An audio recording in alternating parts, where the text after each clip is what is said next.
Hello, these are some photos from the Old Fort area when Hurricane Helene hit Friday, September the 27th. Let me show you where we are on the map. So Old Fort, you see Asheville over here to the west. I live in Black Mountain. Then over the Continental Divide, you get into to Old Fort here.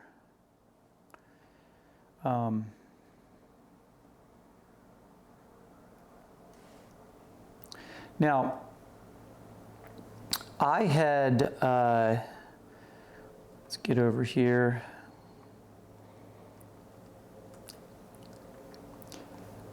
Here's a screenshot from a weather app on Thursday evening. I had a business delivery planned down in Morganton. So I checked the weather. Here's the hurricane. It hadn't hit shore yet. Looked at the forecast. I knew there would be rain.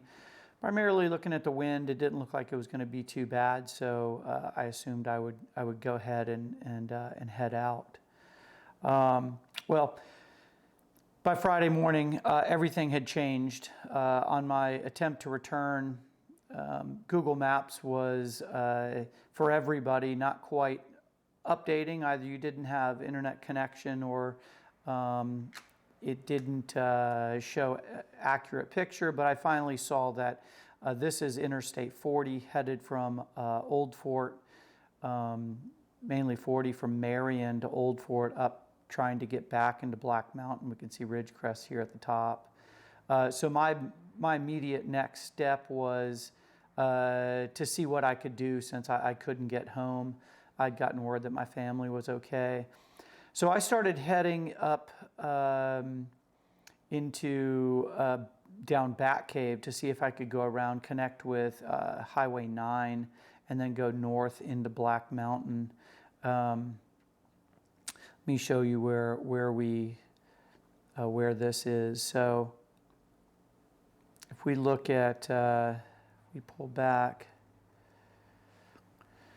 This gray line here is Bat Cave Road, intersects Highway 9, and then 9 goes north. I didn't have any more information. I didn't know that 9 had been washed out. I have a video of some of the repair being done on 9 after the storm. But we were not able to make it to what was the top. Really, when you go over the hill, you can see where it starts to get a lot of S-turns in Bat Cave. We made it somewhere into this area. And while driving, ran into locals that this was Friday, midday.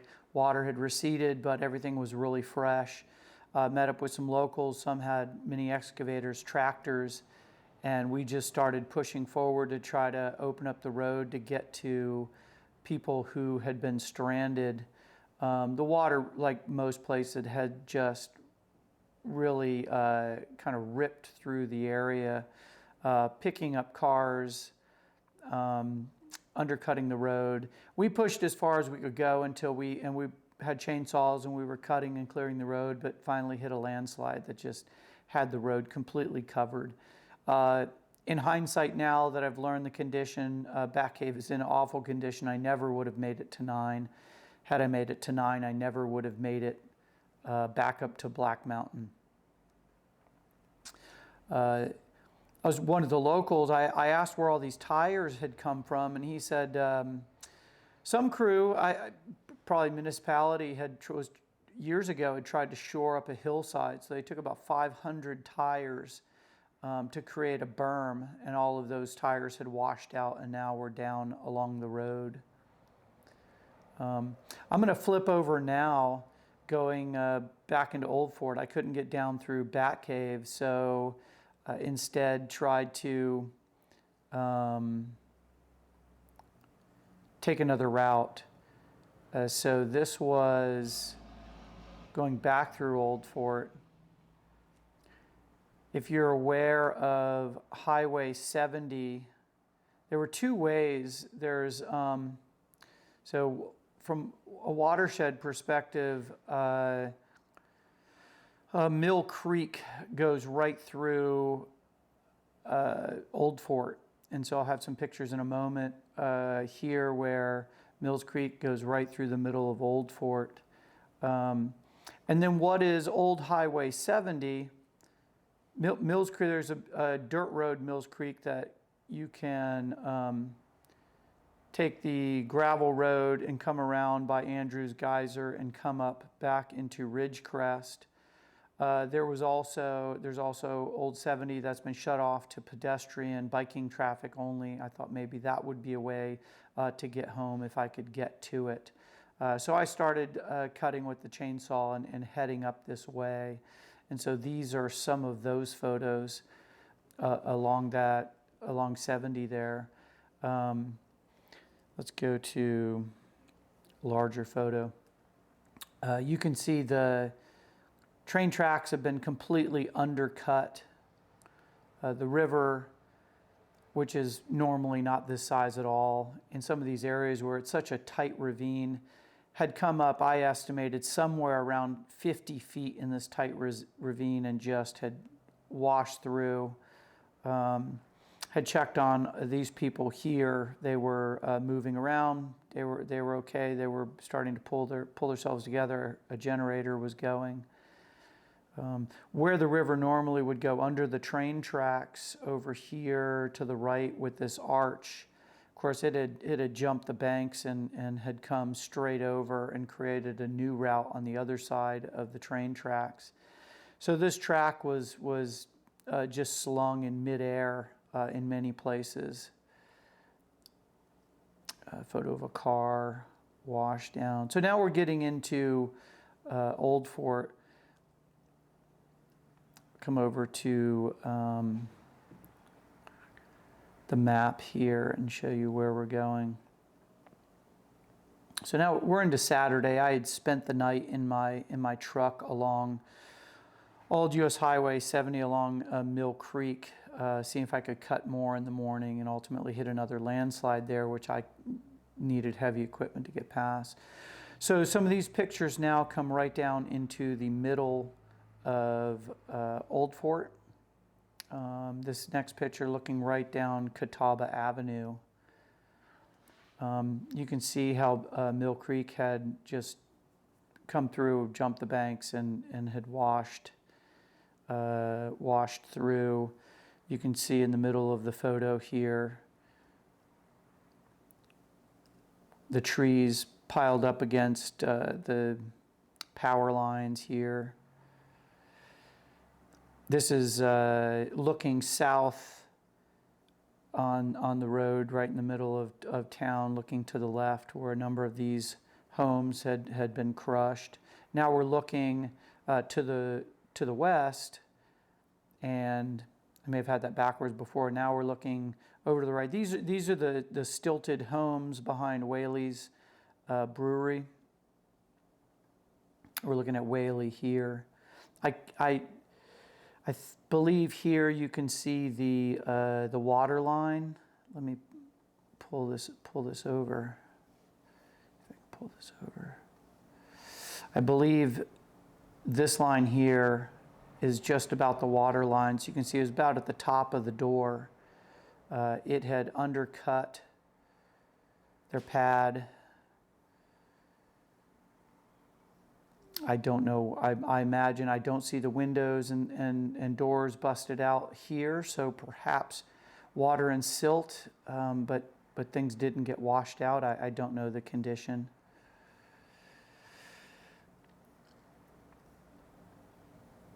This was just to the left when looking at Whaley's. Cars piled up in the neighborhood. This is Mill Creek that goes right by Whaley's, and you can see all of the debris that had washed up here. And then it, of course, jumped the banks and went through the entire town. Here's Hillman down in Old Fort. Can't see where the water line would be, but clearly the water was high enough to leave debris up on this a walk here and tumble those dumpsters. The parking lot was pretty well undercut, though. if you're familiar with this area, just on the other side of the Hillman parking lot are these shipping container homes. They all seem to still be on their foundation, so perhaps they missed the brunt of the water. It does look like the water had come up high enough to push trees and branches and things, but not hard enough to push them off of their foundation, and really eroded that parking lot for Hillman's. And then here is the, later that day, I believe it was around 3 in the afternoon, right in the middle of Old Fort. There was only one spot where there appeared to be cell phone coverage, primarily for Verizon wireless users. So people were starting to collect in this point as word spread that that was a place you could make a phone call. And then here's a screenshot of Google Maps catching up as I was down in Old Fort, realizing 40's closed, future 26 north of Asheville is closed, 40 west of Asheville was closed. They didn't have an update on 26. It did close at some point. But I had gotten a word that people were getting through and taking some back roads on Sweeten Creek and Hendersonville Road to get through, and I needed to come all the way up and back to Black Mountain. So Saturday evening, I made my way back. Before leaving Old Fort here, let me go back to a video that I had captured, and this was up Old 70.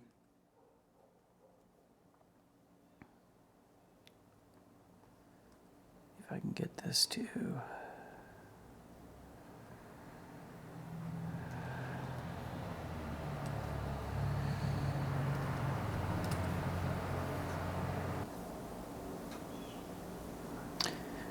Okay, here we go. This was one of the only video that I took that day. It was so hectic. But this is the railroad crossing going there, Old 70 behind Old Fort. You can see the entire train track just hanging in midair there.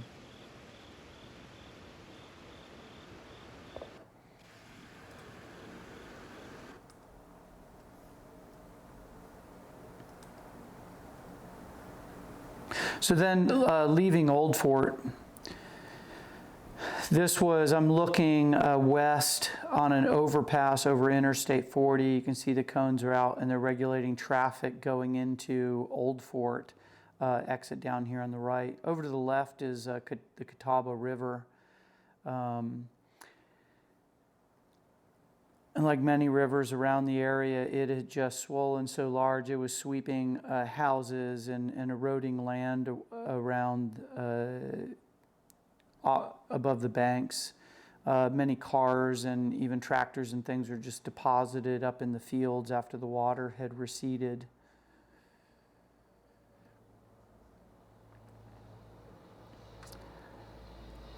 So right here, I am driving.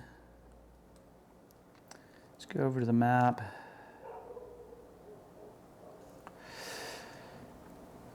I took Lakeytown Road out of Old Fort, and then Oakdale Road here, which you see goes along the river.